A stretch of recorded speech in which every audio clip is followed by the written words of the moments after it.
Lecture में यानी lecture number 34 में हमने सीखा था प्राइस इलास्टिसिटी का type 3 that is unitary elasticity of demand.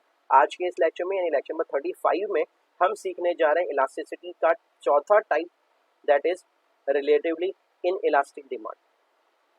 कितने टाइप है प्राइस इलास्टिसिटी के? टोटल 5 टाइप है प्राइस इलास्टिसिटी के। नंबर 1 हमने सीखा परफेक्टली इलास्टिक, जहाँ पे ईडी का आंसर आता है इन्फिनाइट। सेकंड हमने सीखा परफेक्टली इन इलास्टिक, जहाँ पे ईडी का आंसर आता है 0। फिर हमने सीखा यूनिटरी इलास्टिसिटी ऑफ डिमांड, जहाँ पे ईडी का आंसर आता है 1। आज हम लेक्चर नंबर 35 में सीखने जा रहे हैं रिलेटिवली इलास्टिक डिमांड, जहाँ पे ईडी का आंसर आता है इज ग्रेटर देन 1। ठीक है, तो चलिए शुरू करते हैं। Type number 4 relatively elastic demand. When the proportionate change in the price, when the proportionate change in price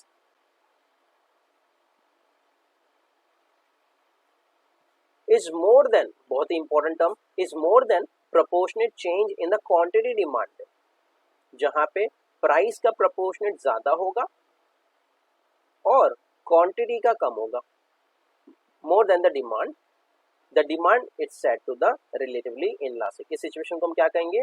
relatively elastic कहेंगे। कैसे? For example 50% fall in price leads to 100% change in 100% rise in the quantity demanded. ठीक है, तो इस situation में क्या हुआ? जो प्राइस का सिचुएशन था, जो प्राइस था आपने देखा with the proportionate change in price is more than the proportional change in quantity demanded. ठीक है, प्राइस का जो प्रोपोर्शनेट है वो ज्यादा है और क्वांटिटी का प्रोपोर्शनेट जो है वो कम है, तो इस सिचुएशन को हम क्या कहेंगे? रिलेटिवली इलास्टिक कहेंगे। तो आपको एग्जांपल में समझा कि भाई प्राइस का जो प्रोपोर्शनेट है वो 50% है और क्वांटिटी डिमांडेड का जो प्रोपोर्शनेट है वो 100% है।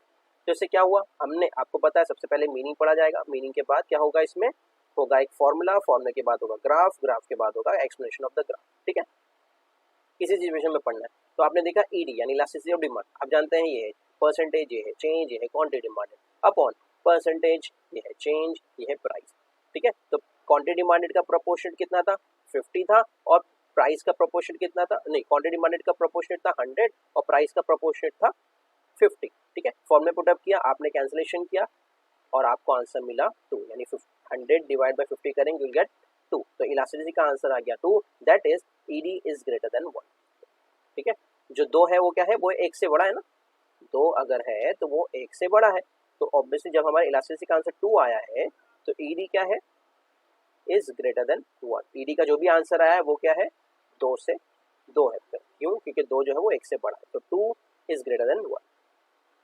क्लियर? हमने क्या पढ़ा? सबसे पहले पढ़ा मीनिंग, फिर पढ़ा फॉर्मूला, अब देखते हैं उसका ग्राफ, उसका diagram. Now relatively in elastic demand, अब आपको पता है इसका मतलब कि प्रोपोर्शनल चेंज इन प्राइस जो है वो, जो proportional change in quantity demanded वो बड़ा है और प्रोपोर्शनल चेंज इन प्राइस जो है वो छोटा है। ठीक है, देखिए फॉर्मूले में प्रूव हो रहा है।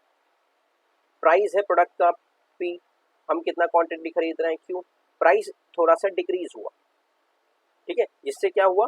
क्वांटिटी में ज्यादा डिफरेंस आपको देखने मिल रहा है।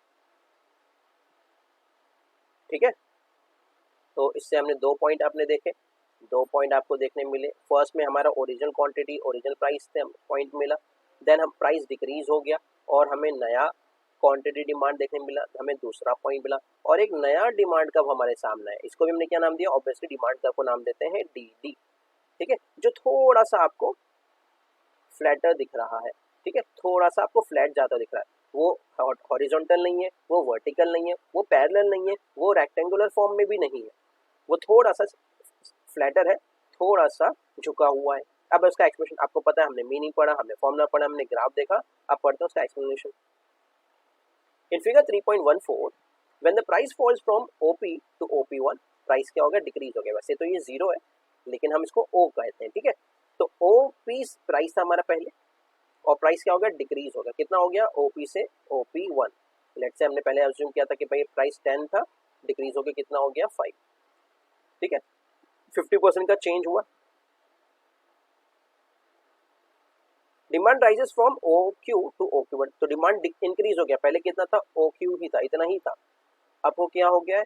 इंक्रीज हो गया, बढ़ गया है और बढ़ गया। यानी अभी आपको 5 से 7.5 प्रीवियस लेक्चर में हमने सीखा था, अब वो क्या हो गया 5 से डायरेक्ट 12 हो गया, 13 हो गया, 15 हो गया, बढ़ गया, उससे भी प्रोपोर्शन उसका ज्यादा है, ठीक है। तो प्रोपोर्शन बढ़ गया, 100% का चेंज हो गया। Therefore, demand curve has flatter slope। ये पॉइंट बहुत ही इंपॉर्टेंट है कि भाई रिलेटिवली इलास्टिक डिमांड जो कर्व बनता है वो फ्लैटर होता है, वो रेक्टेंगुलर होता है, वो हॉरिजॉन्टल होता है, वो पैरेलल होता है। आपको करना है फॉल्स रेक्ट, जो रिलेटिव इलास्टिक डिमांड का जो कर्व बनता है वो होता है फ्लैटर, ठीक है। जहां से हमें प्रूव हो गया ईडी इज ग्रेटर देन 1, जहाँ पे proportion change in quantity demanded ज्यादा होता है प्रोपोर्शन चेंज इन प्राइस से। जो प्राइस का प्रोपोर्शन है वो कम है, 50 जो है वो कम है, और जो क्वांटिटी का प्रोपोर्शन है वो ज्यादा है, वो 100, ठीक है। अगर एग्जांपल के तौर पर समझे कि हम पहले 10 रुपीज पे 5 kg परचेस कर रहे थे, ठीक है, और जैसे ही प्राइस डिक्रीज हो गया 50% डिक्रीज हो गया, 5 से 10 हुआ, प्राइस में 50% का डिक्रीज हुआ, लेकिन क्वांटिटी डिमांडेड इंक्रीज हो गया, 5 से हमने 10 kg परचेस करने लगे। अब जब 5 का हमने 10 किया तो ये 100% का चेंज है। आई होप आपको हमने चेंज समझा दिया था कि चेंज हम रुपीज में कैलकुलेट नहीं कर रहे हैं, चेंज हम केजी में कैलकुलेट नहीं कर रहे हैं, चेंज हम परसेंटेज की बात कर रहे हैं। तो 5 kg से हमने 10 kg जब परचेस किया तो ये 50% नहीं बल्कि 100% का चेंज है। लेकिन जब हमने प्राइस 10 रुपीज से 5 रुपीज चार्ज करने लगे तो ये 100% का चेंज नहीं बल्कि ये 50% का चेंज है, क्योंकि 5 का जब 10 का जब आधा करेंगे तभी आपको 5 मिलेगा, लेकिन 5 का जब आप दुगना करेंगे तब जाके आपको 10 किलो मिलेगा। 10 kg की बात कर रहे हैं, ठीक है। तो हमने टाइप 4 रिलेटिवली इलास्टिक डिमांड पढ़ लिया। सबसे पहले हमने पढ़ा रिलेटिव इलास्टिक का मीनिंग, फिर इससे रिगार्डिंग हमने देखा एक फॉर्मूला, तो इसको हमने एग्जांपल में सॉल्व किया, फिर हमने देखा ग्राफ, और फिर ग्राफ का हमने पढ़ा एक्सप्लेनेशन। तो ये था रिलेटिवली इलास्टिक डिमांड, जहाँ पे ईडी का जो आंसर होता है वो होता है इज ग्रेटर देन 1। तो हमने अभी तक क्या सीखा प्राइस इलास्टिसिटी में? सबसे पहले एक छोटा सा रिवीजन कर लेते हैं।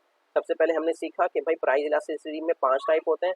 पहला था परफेक्टली इलास्टिक, जहाँ पे ईडी का आंसर आता है इनफिनाइट।